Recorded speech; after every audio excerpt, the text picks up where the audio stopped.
زمون عقیده بدای لکه حضرت بلال رضی اللہ تعالی عنہ.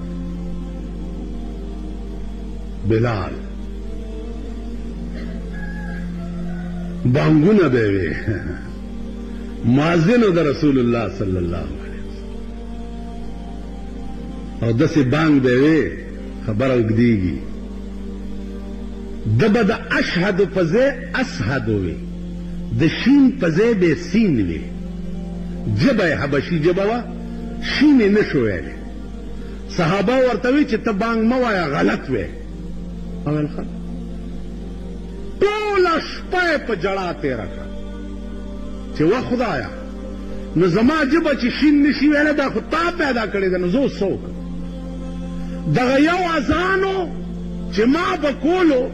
او اشهد ان محمد رسول الله ته به راورسېدم نو رسول الله به مخامخ ناست او ما به په اذان کې ورته اشاره وکړه چې زه د چا د پیغمبرۍ ګویي کوم دا دی ناست دی اوس به زه څه کوم شپه اوږده شوه شپه نه تېرېږي صحابه تنګ شو راله رسول الله صلی الله علیه وسلم ته چې نن د قیامت شپه ده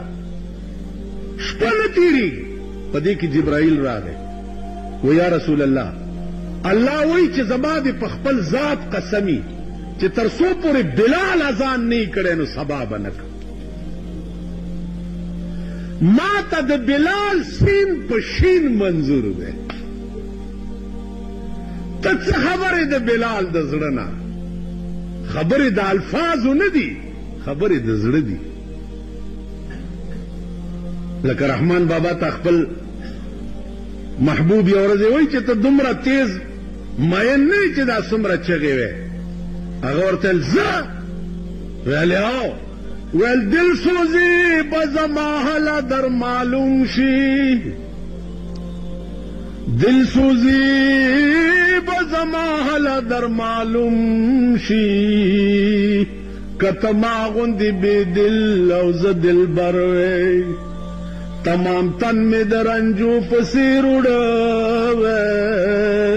خو په ما د تورو سترګو یو نظر وی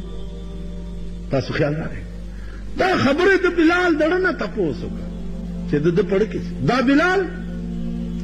چې تازه مسلمان شو نو شا قبلې ته او مخ ورخاته ته داسې وتړلو ویل محمد نه توبه وباسه هله دې پرېږدو ویل نه نو د مونځ وخت په چې راغی ځان به رازور کو داسې او لږ رخ به داسې کو او نیت به وتړلو په اشاره به یې مونځ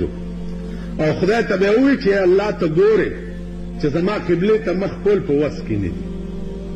نو زما دا دې خوا مخ کول قبول کړه نو عزیزانو زمونږ چې څومره وس دی هغه به خدای ته پیش کوو او په آخرت کې به پې ځان خلاصوو